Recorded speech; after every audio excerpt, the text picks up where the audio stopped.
Yes. Despite being given tools. Yeah.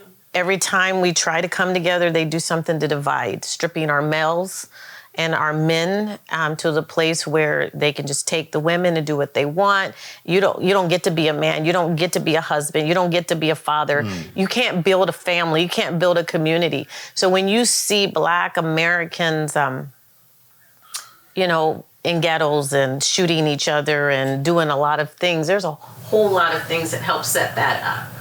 When you don't provide a sense of family, a sense of identity, a sense of culture, and you label us Black, and you define us as less than, and there's just so many obstacles. I feel like that's what has African people, we are missing the context of I know because I do a lot of research and I read a lot, and I'm interested as to what happened to our ancestors that came to the other side. And to add to that, in the context of our dialogue today, how do we bridge the divide?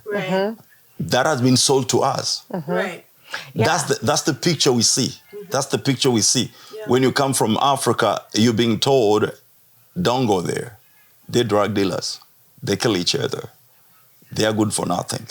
So we develop a certain stereotype. Yeah. And I'm now talking here about what we as people of color do among each other. Because it's not just a matter of pointing a finger at the Westerners did this to us, but what do we do to each other? Yeah, and then they might like each other and I love her, he loved me, okay, we have a baby. I'm like, no, you can't be having that.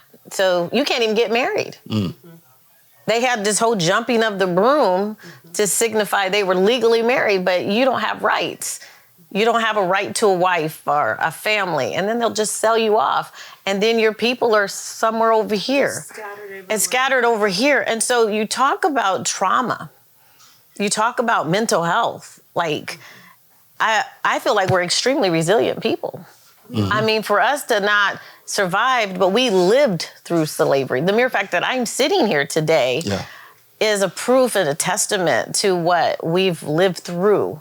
And be able to have something, because nothing was... You can't do that. No, they started legislating laws and rules and everything to create opposition for us to have anything. And then when we would get something, there was a small season in time after was 1865, the Emancipation Proclamation, that we had this golden season. We've got a president said, let's make America great again. And I'm like, for who and when?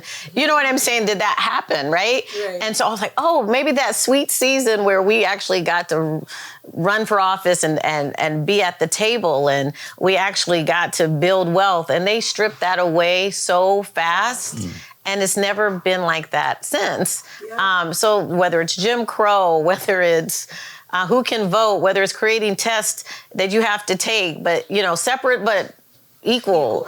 I mean, all of these things, it's like, it was separate, it was not equal. Our schools are different. Our hospitals are different. We get the least books. We get the worst of everything, but yet we're supposed to live like this parallel life. And it doesn't exist. But to that, right, I say that, when you're put in a position where you can't even decide what happens to your own family.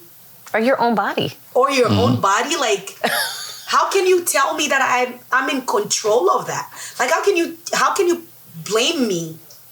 Racism is a fight that Black people in this country have had to face and are still facing. And now that we as Africans are coming over here, we are having to deal with it. And I swear, let me tell you this, Brandy, African people don't know how to handle it. They don't, at times they don't even see it. Right?